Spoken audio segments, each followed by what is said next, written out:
Yo, Arm Warriors, and we are back. We are in the compound room headquarters, i.e. the staff room, and I've just received a little parcel, another little accessory for my gym bag. I just like trying out little knickknacks to see how effective that they are and if they actually assist my lifting or not. So I've ordered these. As I was talking about my delivery of the drop set pin here, I've just received another delivery there. That's what the door knocking was from. The delivery guy brought me my goods, which is the gym pin by Gym Pin and the extender pins as well, just because I want to use those for the side back squat press, try and get some more weight onto that machine. Anyway, so the reason why I got these, it just means if you're sort of strapped up in particular, so if you have to use lifting straps in order to lock into a certain machine, it's very inconvenient to have to do a drop set, for example, and so obviously you would have to let the straps go, change the weight, and then if your grip particularly is a limiting factor at that point, you might be underperforming on the drops. So this way it'll allow me to hopefully stay locked into the machine. So today's back session is going to begin with pull from the floor, so we're going to hit some conventional deadlifts. As we covered in the last that I'm still rehabbing my back. It is starting to feel a lot better, but whenever you're in the middle of these sessions, you have to literally auto-regulate. So like if something doesn't feel right, do not persist to push through that session, you know, back off. I had to do it a few weeks back. I went out for a run on the Thursday night, which was my first run in like 12 months, and the next day I started deadlifting, just started getting a lot of referral, and it just wasn't comfortable. So pulled the plug, finished the rest of my back session, and it was okay by the next day. Hopefully today I'm not getting any sort of alarming feelings this morning. I did a good bit of mobility and stuff there as well, about 10-15 minutes, just getting everything moving, you know, a lot of transverse sort of movements as well, and then I should be ready for this first set. I'm just going to start off with 60 kg workup. It'll probably be sets of 5, and today, if all goes well, it's not going to be anything impressive yet, but I'll probably be aiming in around sort of 180 for 8 to 10, and hopefully that should be a relatively low RPE as well.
Control the eccentrics, light TNG.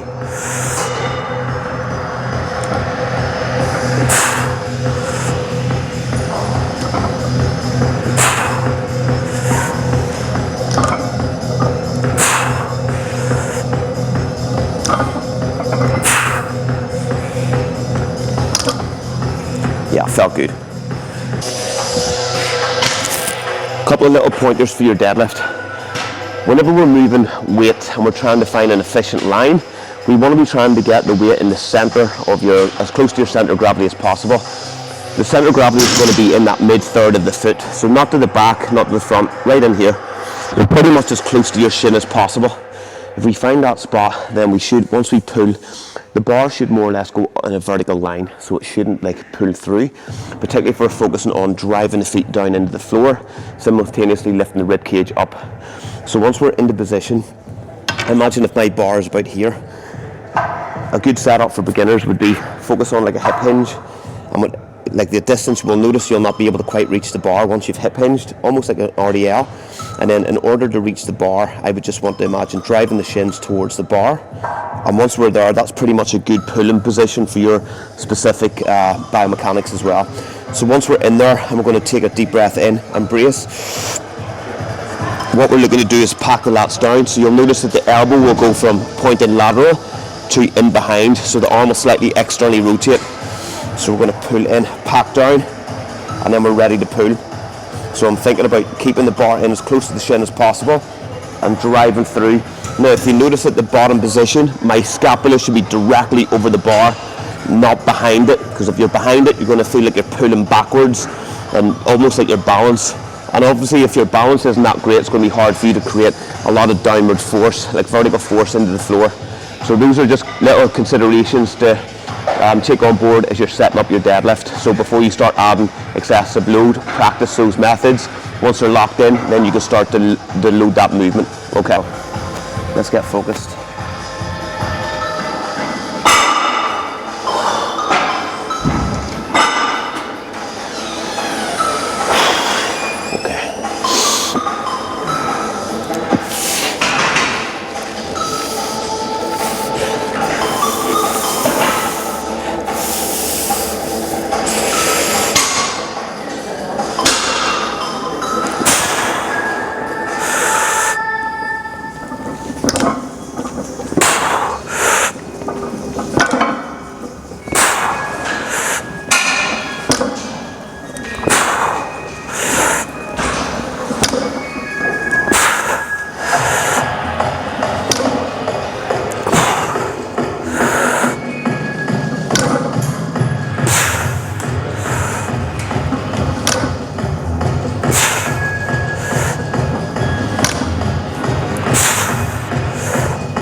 Yeah, nice reset.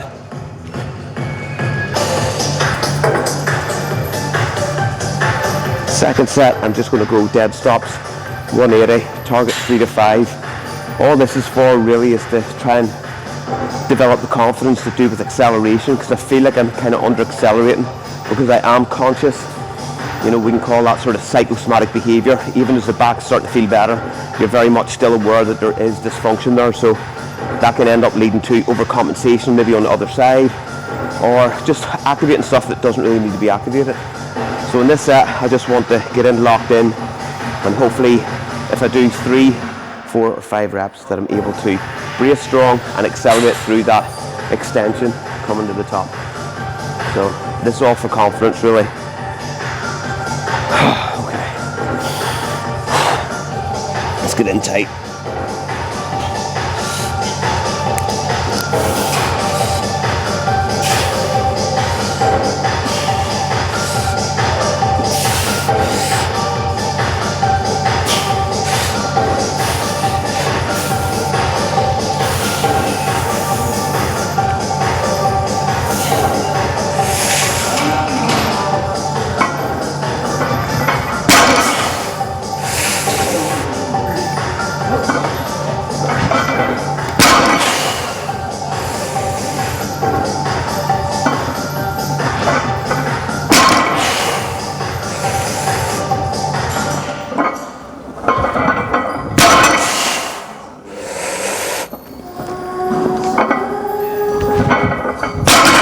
Okay, so here we are with the gym pin. I want to show you how to set this up.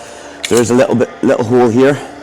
What you want to do is tilt it. There's a wee hook on the inside and it clicks in, so pull the pin through. Once you have that into position, then you want this towards the bottom. So watch this. I'm going to slide it into 60, and we kind of want the little hook part to go into the 65.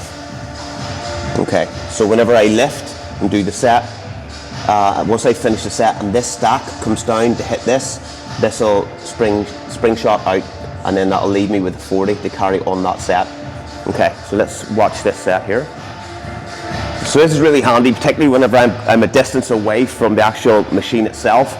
Instead of having the rack get up and go over there, that could be the difference in maybe 12 to 15 seconds. So technically that would be a rest pause, not a drop set. So this is going to make this a lot easier. So I'm going to aim for 8 to 10 with the first part of the set. So I lifted that up with the plastic that popped out. So it's ready. Just slide that body top out. That's actually perfect there.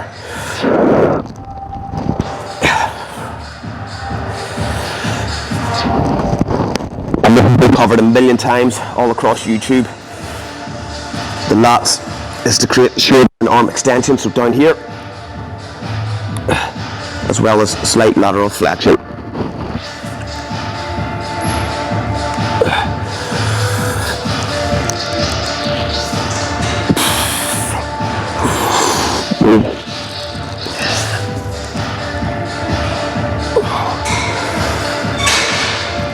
Last one.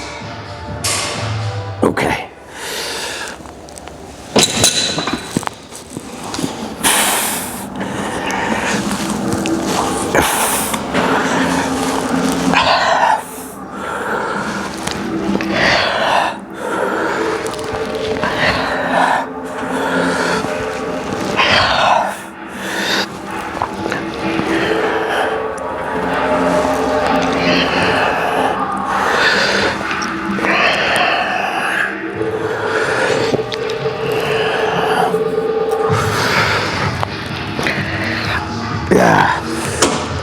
Yeah, it worked well. 60 kg in the mid pin, 50 kg on the top pin, because I want to try to stress that length and range. So last week we were able to hit sort of 7 decent reps here. Hopefully I'll be able to match or maybe take an extra one today. So let's see how we go. General rule of thumb for lats, get the little finger buried into the handle first, and that just allows the elbow to track in the position it needs to go. Okay, so here we go. Yep.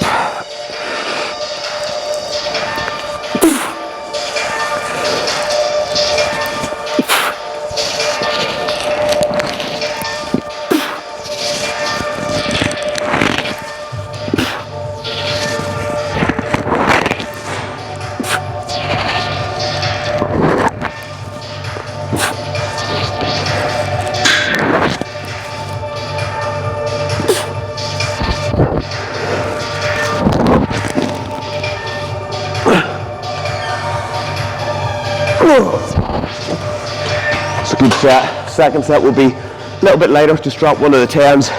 Third set, dropping another one of the 10s. Rep variability is an important component, I think, of your yearly stimulus. So as you change from like whatever you're using, mesocycle, whether you're changing from week to week, what we're trying to utilize is different rep ranges, so we can get bogged down in the science to the literal sense where we're only training in 8 to 12 rep ranges. And I think for the majority of the time that's not a bad idea, but there should be sets that are taking you below that and above that, those thresholds. So like the lower reps is going to help just prime the central nervous system a little bit more, as well as allow you to handle a little bit more weight. And I think as you increase the strength there, then you'll also be able to increase the performance of your 8 to 12s. So I kind of think about like sort of strength being in like a steam train, where if I want the carriages, the second carriage, third carriage, fourth carriage to all travel faster, I need to be loading the coal onto that front carriage here. And that's kind of the way I feel that works. So even getting stronger at your 3 to 5s, as much as it mightn't be perfect for hypertrophic stimulus, I think it does help promote better performance in the 8 to 12 range. Also, if you're using higher rep sets, so maybe 15, 20, 25, I just think that it helps build up your endurance capacity as well. So all those are very, very useful for you to consolidate in that sort of 8 to 12 rep range more consistently throughout the course of the year. So take the science always on board, but never take it fully literal. There is always arguments against that, so pros and cons. So that being said, I started off with a heavy set of prime pull downs. I did a little bit of a back off. Still tried to perform well, matched last week's reps, and this one then is my lightest set, so I'm going to be pushing somewhere in between sort of 18 and 20 reps. So I will be increasing the tempo slightly on the eccentric, simply because the load is a little bit lighter than the previous 2 sets.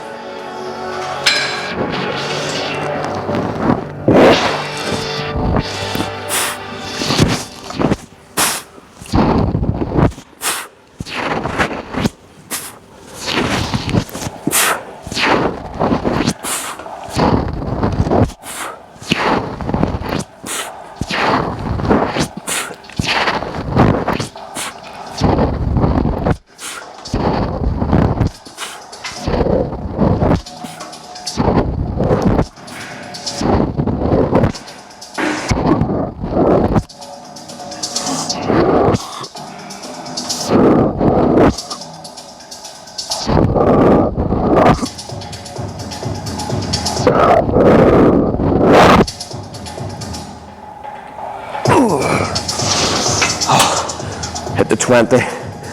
Obviously the other benefit of doing high rep sets is the ability to tolerate that lactic build-up.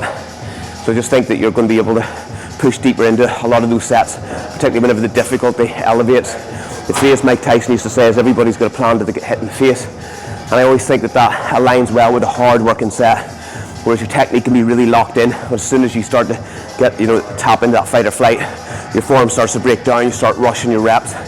So really try to maintain your form, tempo, active range for as long as possible during that set. That was a good one. Next exercise, Smith machine, bent over row. My advice whenever you're getting into your setup is always get in and go through a deadlift protocol to get it into extension.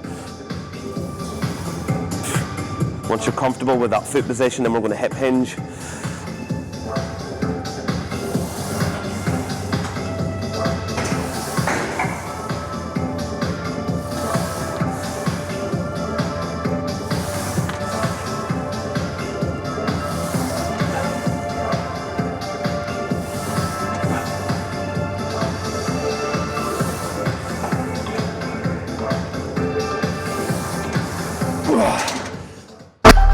So I got a dream that I'm gonna be at the top of the scene. On every screen, making my presence something to be seen, yeah. I'll make them all see that I could be anything I wanna be. If you got a dream, then you need persistence and lots of belief, yeah. Yo, don't take that negative energy, I replace that. I just wanna be me, I don't fake that. I just wanna be free, yeah, chase that. I got a new obsession, it's helping and teaching and giving everyone a lesson. It's living and winning and building something that's impressive. I don't wanna do the same thing, I wanna be progressive, So I'ma make a new me, a new beast, a true fiend. He's everything that he wants to be. Look in the mirror, what he wants to see. It's a dude. That feedback on that set was really strong. Really enjoyed that. Again, I think that's one of the advantages of going heavier in your first set and dropping back into a rep range that you can find a really good groove with. You just feel that the connection's so much better. So think about your first or top set to be priming your central nervous system. That's just going to enable that feeling of easiness to come in as you go into those back off sets. Beautiful.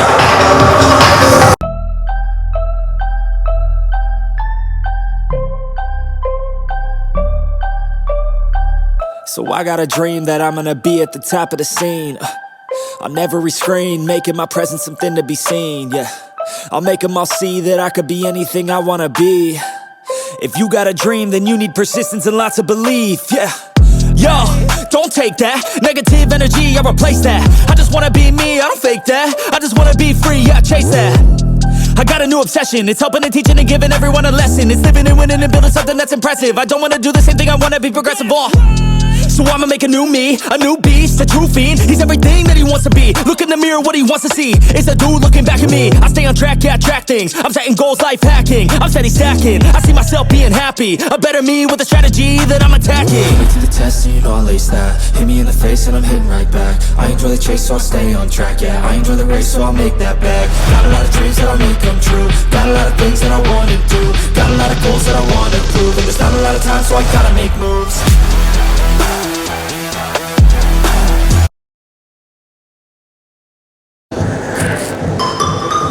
Quick summary of today's session. Quite happy that the deadlifts were relatively uneventful. Felt really good. Everything was locked down nice and tight. And the rest of the workout I modified a little bit, just the rep structure because of the little drop set pins which arrived. And I have to say, a lot of those things that you end up buying, and it's on impulse because you see it on like an infomercial or an ad on the likes of Instagram, which is where I seen the drop set pin. I've seen them before, but it popped up and I'll order them. And I think it was $44, so about 37, 38 quid. And I thought it was going to be gimmicky. I have to say, I was really surprised. Now the plastic isn't really tough, so I think you will need to look after them to a certain level. How long they last, I'm not too sure. But how functional they were today, I was very well impressed. So I definitely think that it's a worthwhile purchase, even for your gym bag, if you're just looking to intensify some of those selectorized sets as well. I said that I think that the real value of them would be if you had to strap in to like a close grip row or something like that. Instead of having to detach, like take those pins out, get up off the seat, go round, that's all time consuming. And as I said, then you're almost simulating more of a rest pause format rather than a drop set. the fact that it just doesn't give you any seconds at all. As soon as that stack hits, it pops out and you're ready to go. Really deep burn in the back today, which was nice.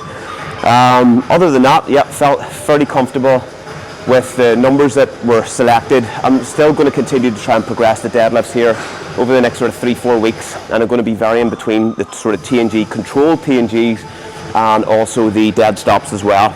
Yeah, so great way to sort of finish today's workout uninjured, and that sets me up again for coming in for tomorrow's push session, and then into next week where I'm already going to create my projections based on how much the effort felt like today. So I'm going to be pushing probably maybe 190 next week deadlifts.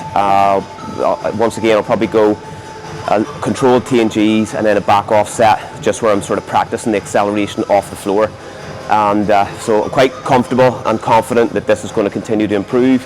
It's just listening to your body, guys, as always. So thanks very much for tuning in. I'm going to try and get at least these up every fortnight. I know that it's not that often, but just with the schedule at the minute, with the online running the compound room as well, it just takes up pretty much all your time. And I am also going to be doing the editing to my own videos as well. So I'll try to get these up as often as possible, but don't be banking on it every single week. So until the next time, train hard, stay happy, stay healthy, and I'll see you guys soon.